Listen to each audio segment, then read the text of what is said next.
This video will show us how to use GoogleTest and Visual Studio to write unit level testing.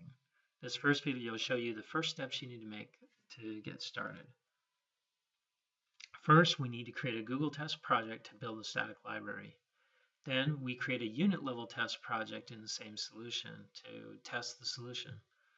And there's also an incompatibility in Visual Studio 2012 that was introduced with GoogleTest, and we need to fix that with a preprocessor definition.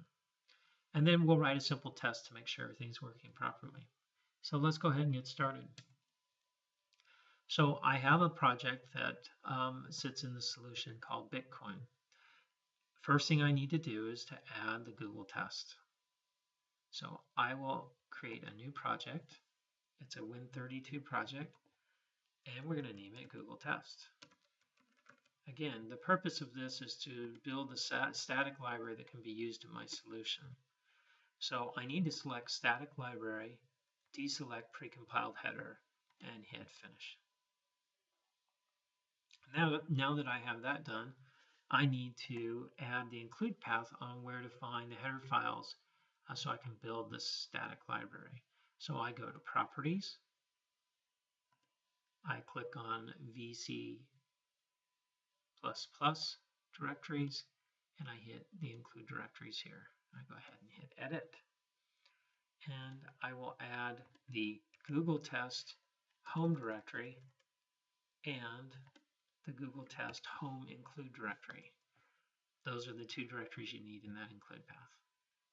So I'll go ahead and hit OK, and now I will add some source code for the static libraries. I'm just using existing items, and I select up here, and they can be found in the Google Home source directory, and they are two files, gtest-main and gtest-all.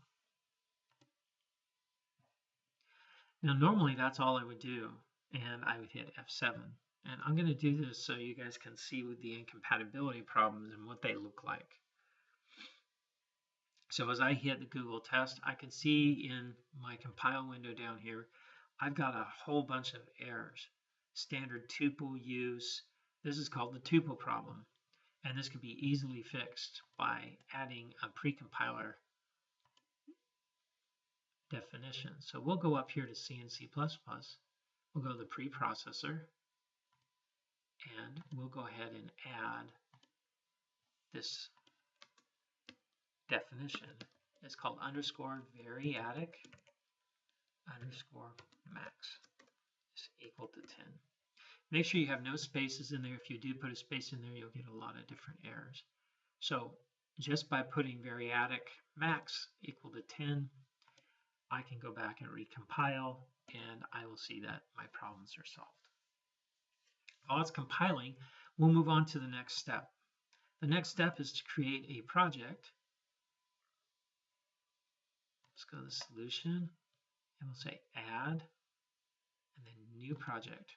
And this project is the unit level test project. So we'll put all of our unit level tests in this project. So I go ahead and hit OK. I'll go to next. We want to make sure it's a console application, and again, deselect precompiled header. And we'll go ahead and hit finish. Okay, it's created that project. Again, with this unit level project, we're going to have to add a couple things to it. First, we need to add the preprocessor definition again. So let's go ahead and add that.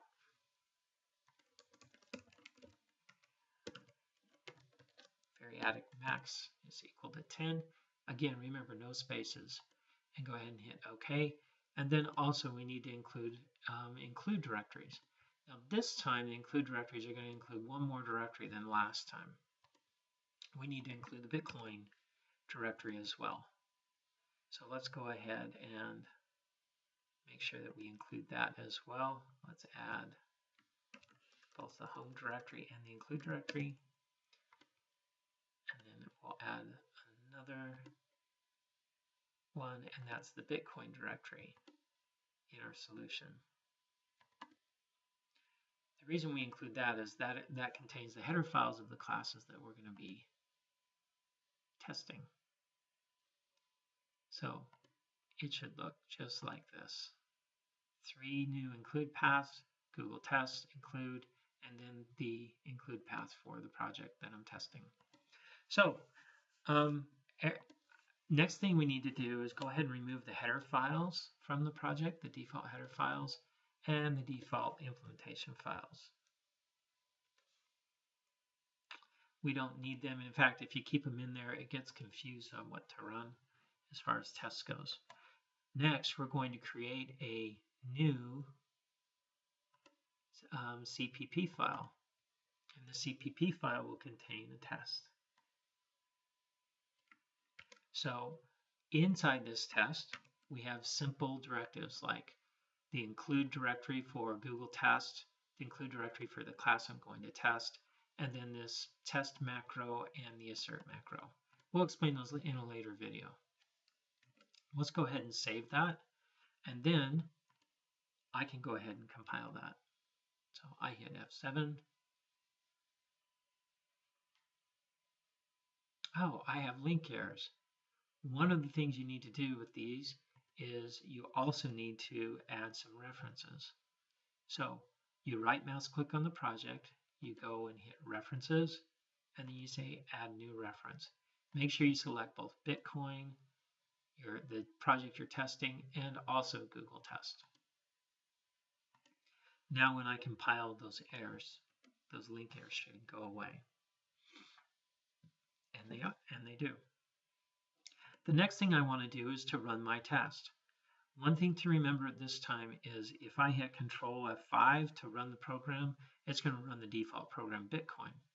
So in order to change that to run the default program for unit level test, I right mouse click, I say set as startup project.